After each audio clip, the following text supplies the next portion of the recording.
evening, everyone. I, Dr. Ruchka Gambhir from Team VOH, welcomes you all to another session of VOH's initiative, 4th edition of National Cancer Conclave, Uniting for Closing the Cancer Care Gap, supported by AstraZeneca. After the successful delivery of our two previous sessions on bladder cancer as well as endometrial cancer, today we are here for our third session on navigating the journey, insights into urological cancers and empowering awareness. For this very session, we have with us Dr. Raghunath SK. Dr. Raghunath is currently working as a senior consultant and director of the Uro-Oncology and Robotic Surgery department at HCG Care Centre, Bangalore. Thank you so much, Dr. Raghunath, for joining us today. Thank you, madam. So, It's my uh, pleasure so to before, join this. pleasures all are actually. So before we start understanding, we would actually like to understand the firstly what all cancers comes under the spectrum of urological cancer. As per my understanding, I do understand urological cancer is a group of cancers. So we would Yes. like to understand by which all cancers actually basically comes under the spectrum of urological cancers. Broadly, there are five cancers.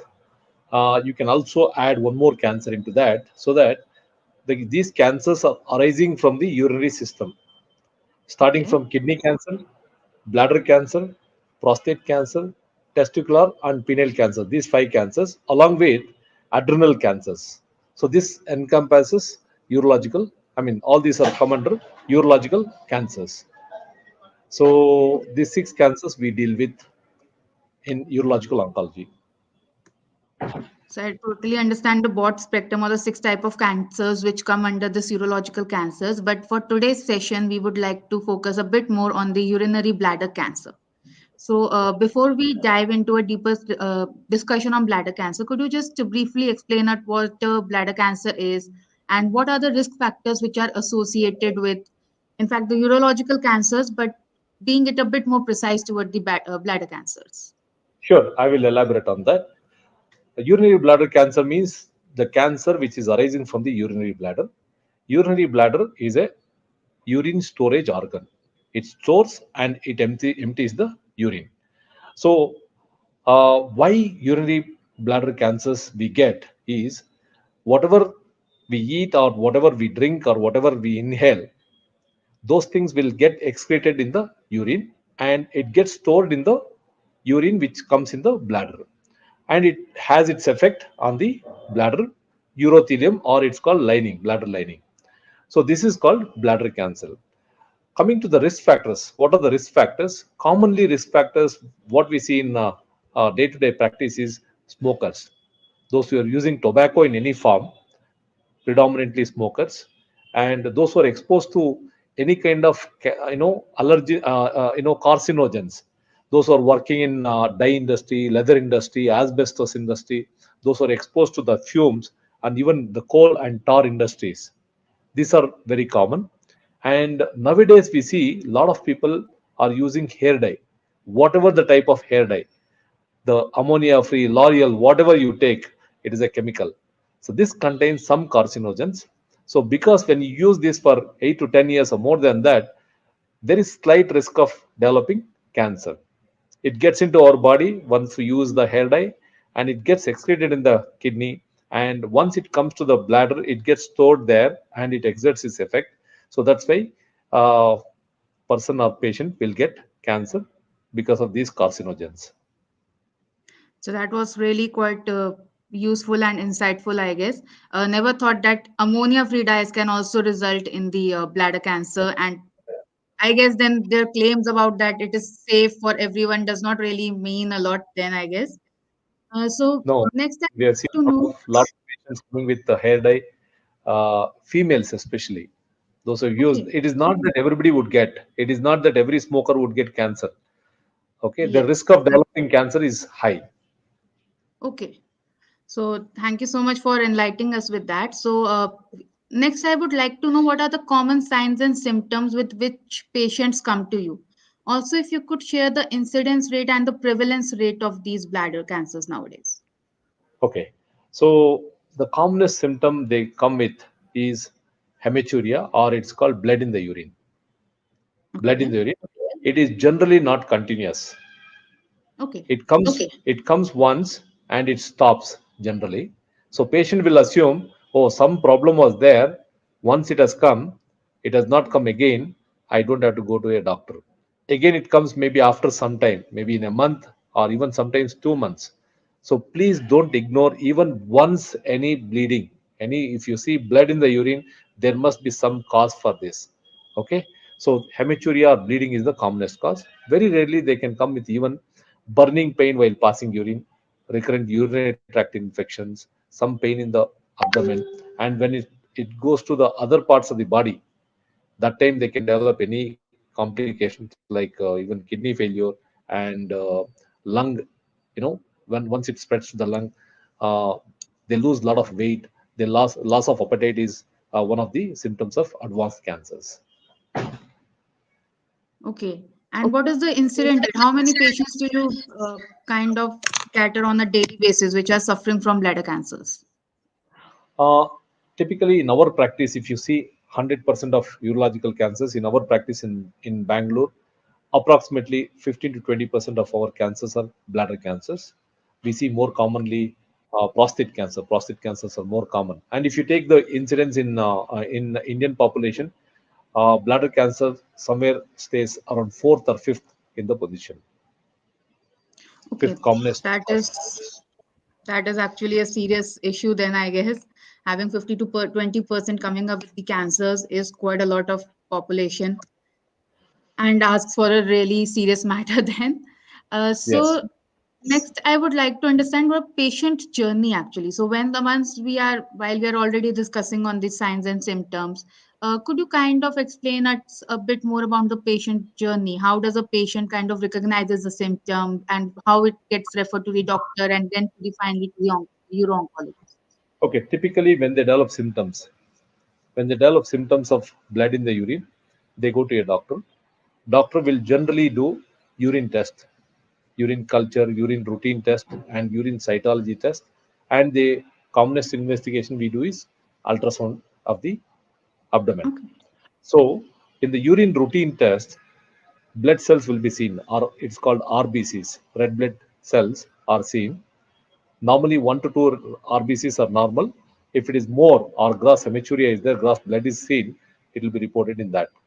And when it comes to urine cytology, urine cytology we do to identify whether any risk of having high grade tumors are there in the bladder or not. So that pathologist will tell us if urine cytology is positive or negative. If it is negative, that does not mean that the bladder tumor is not there.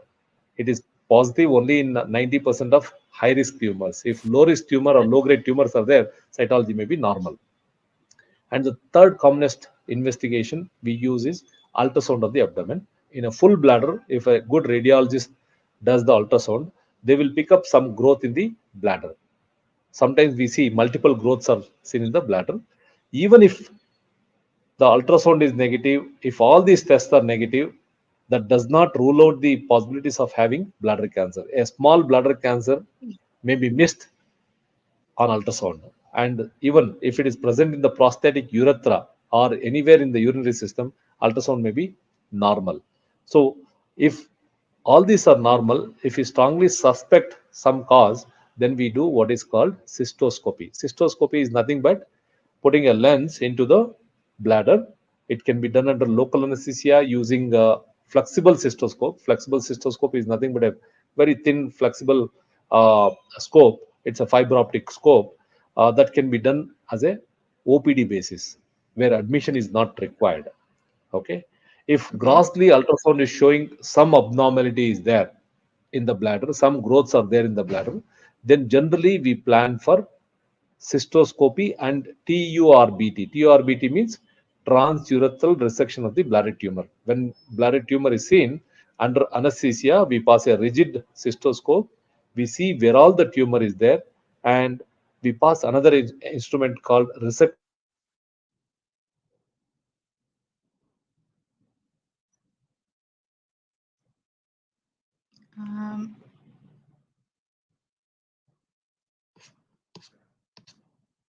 when it comes to Sir, I So we guess should remove the. So we sir, should I guess remove. you'll have to repeat a little bit because we kind of lost you in between. Okay, We were sorry for talking that. about the tubes. Yes. When we put a cystoscope, rigid cystoscope, and resectoscope, we could make out how many tumors are there. We need to Okay. document all those tumors, and we resect all those tumors. Once it is Okay. resected, the all the tumors, including the deeper resected part, will go to the pathology lab. The expert pathologist will see the tumor by preparing a glass slides called slides and blocks. They see it under microscope. They will see there are several information factors are reported in the pathology report. How many tumors were there? Okay, what is the depth of invasion? What is the grade of the invasion? Whether associated carcinoma in situ changes are there in the bladder. All those information is very important for us to risk stratify the patient, because bladder cancers, once we get, it is likely to recur every now and then, particularly if it is a high risk prostate, high risk bladder cancers. Okay, if it is a low risk bladder cancer, risk of recurrence is relatively less. Intermediate bladder cancers can again come, but incidences or risk of recurrence is relatively less compared to high risk cancers. So basically, by doing all these things, if it is an early disease, this itself becomes a curative treatment. And by Okay. doing this cystoscopy and TURBT, we would like to understand what type of tumor it is, what is the risk of recurrence. So it is called risk stratification. We call it as low risk disease, high risk disease, or intermediate risk disease. Accordingly, we plan further treatment. Okay. Can I Okay. tell you about the treatment? So If that it, would be actually be my next question. But before I get into the treatment, I would really like to understand that since we are already talking on the common diagnostic methods and everything, how do you think that so much of technological and digital advancements which are undergoing every year or basically every day, how do you think that these can help in easing the process of screening these cancers? yes, there is no actual screening method for this. There is no Okay. screening for this. Screening is there for the prostate cancer. Okay, there is no screening, Okay. but in the west, in some countries, they do as a routine master health checkup where they look for these bladder cancers. So there are Okay. various tests out there. BTA one test is there, NMP22 test is there, and urine for microscopy. By doing all these things, and even now microRNA, lot of tests are there. By doing that, we can assess what are the chances of a person having bladder cancer or not. But these are Okay. new tools which are not practiced routinely in Indian practice. Okay, so that was actually insightful and really interesting to know. So, as per my understanding, I understand there are two types of bladder cancers. One are the non-muscle invasive, and another are the muscle invasive cancers. So, I would really like you to kind of explain us the difference between the both, and also how many patients do you kind of count or kind of cater or see in both the cases? Okay. So basically, generally, all cancers will have four stages: stage one, stage two, three, and four. Three and four. When it comes to bladder cancer, non muscle invasive bladder cancer means it is first stage cancer. Muscle Okay. invasive is second stage cancer. Third Okay. stage means once it has gone outside the bladder to involve the third or fourth layer of the bladder, or it can go to the Okay. lymph nodes.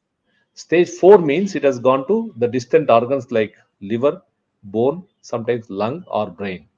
Once it goes to the Okay. distant organs, it is called stage 4.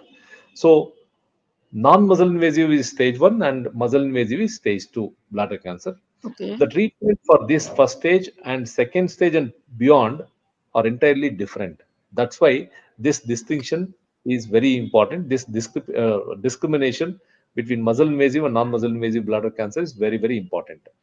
So coming Okay. back to non-muscle invasive bladder cancer means it is involving the first layer of the bladder or less than that.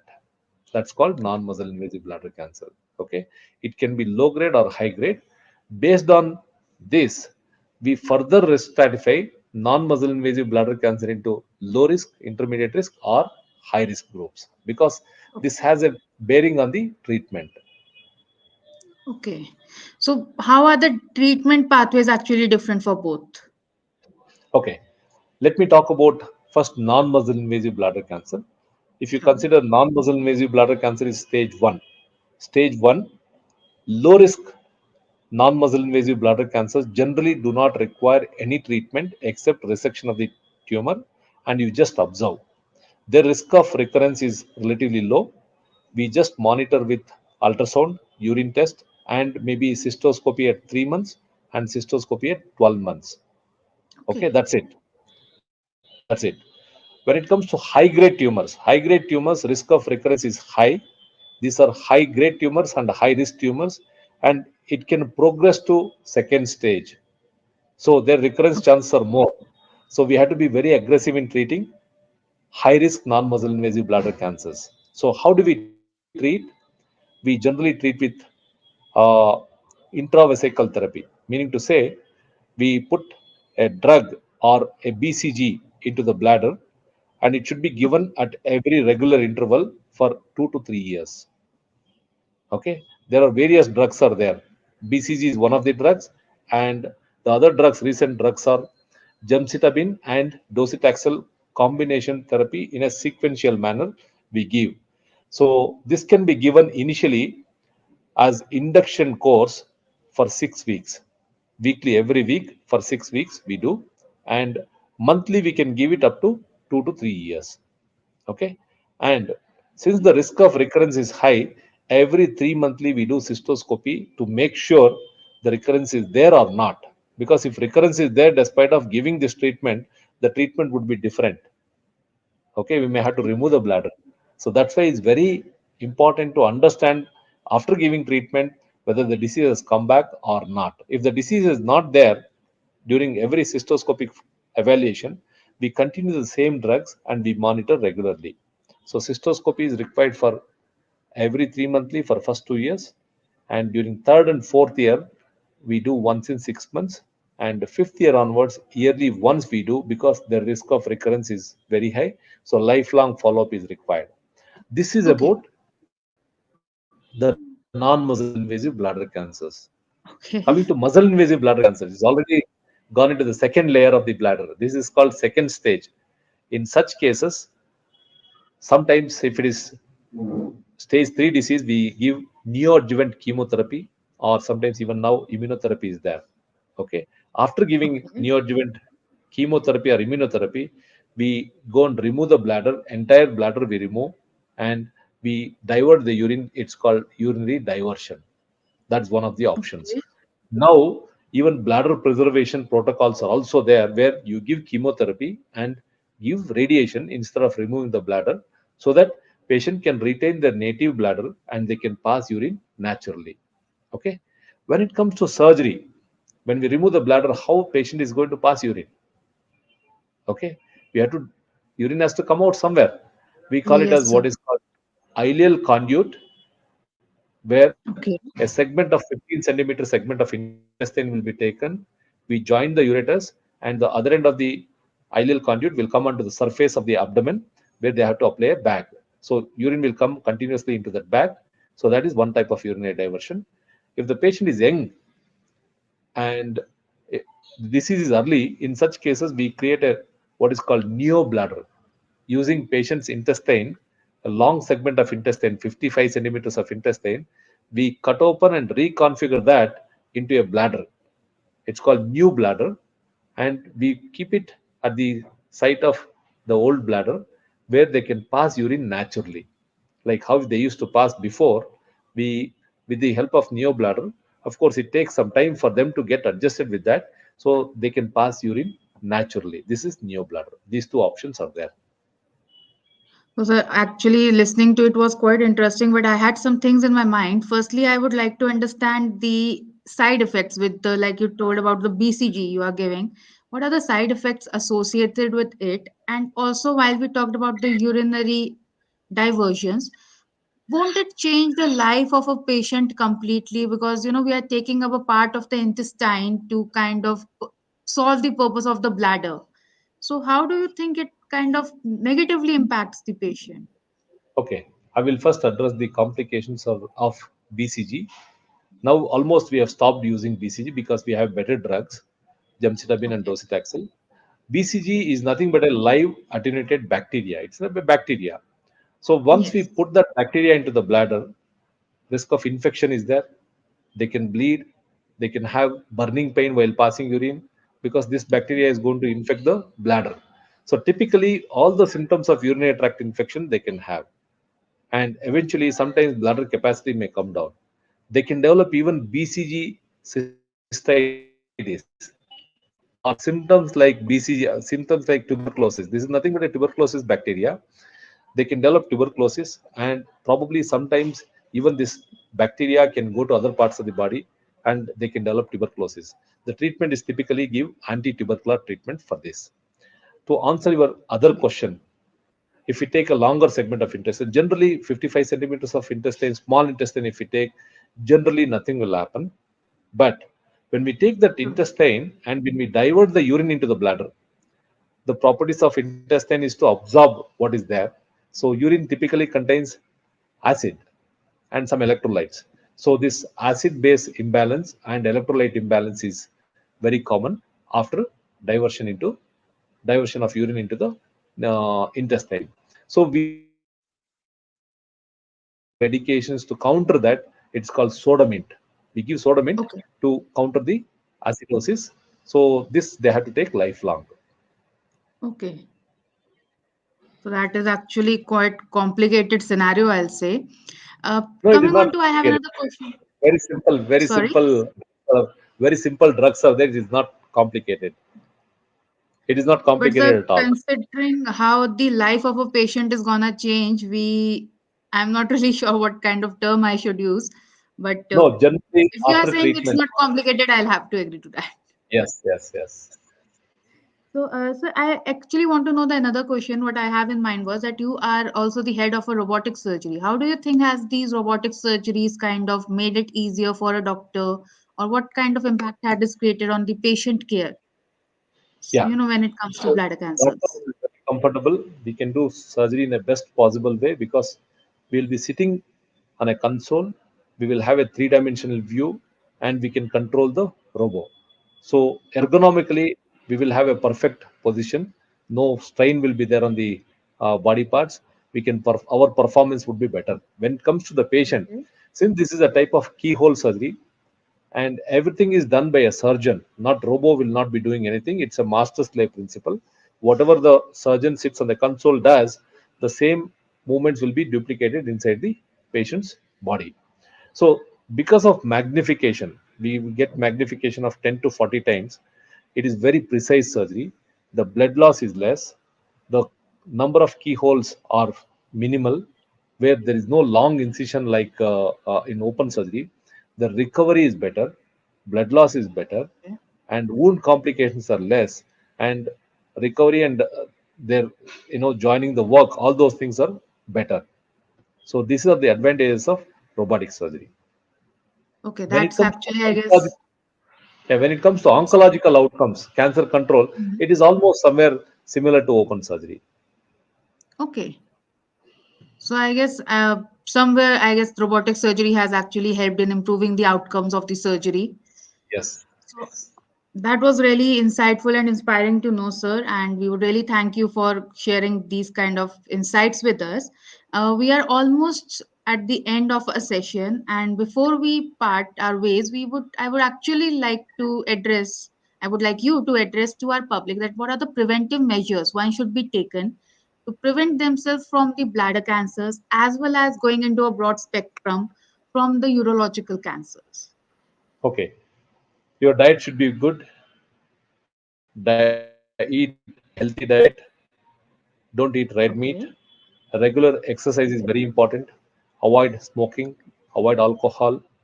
And exercise is very Okay. important. These are very, very important. And when it comes to bladder cancer, I request all the viewers not to use hair dye, not to get exposed to any chemicals. Even living in cities, we are exposed to a lot of vehicular pollution. Okay, it is better to avoid all these things to prevent any Okay. diseases. And on top of that, anybody can develop any cancer. So go for master health checkup from the age of maybe 30, 35, or 40 years. That is the only way to detect early cancers. If we detect any cancer in the early stage, it is potentially curable. Okay. So any alternative you have in mind whenever we talk about bladder cancer, we get to know that hair dyes is one of the major causes. It kind of results, it may result in the cancer. And it is Yes. quite a common practice if we see in nowadays getting hair dyed just for fun and because your hairs are turning gray. So do you have anything in mind that how can someone actually kind of come out of this whole culture? Urbanization and everybody wants to look good. So these are one of the ways to look good. What people think. I don't use hair dye. I have a lot of gray hairs. I'm Okay. gracefully aging. So that's very, very important. You have to accept your look. You should be Okay. look good from inside, not from outside. You don't have to please others to look. They. You don't have to wait for their appreciation. These are very important. I guess so that's another life lesson I'll say, not just about the cancer, but a life lesson which everyone needs to adapt to. So thank Yes. you so much, Dr. Raghunath, for sharing these views with us and telling us how what all preventive measures we need to be taken care of so that we could prevent ourselves from these deadly cancers. Thank you so much for joining us today, and it was a really great pleasure to connect with you and listen to your thoughts. Thank you so much, Thank you Dr. very much. Raghunath, for joining us Thank today. you. Namaskar. Thanks.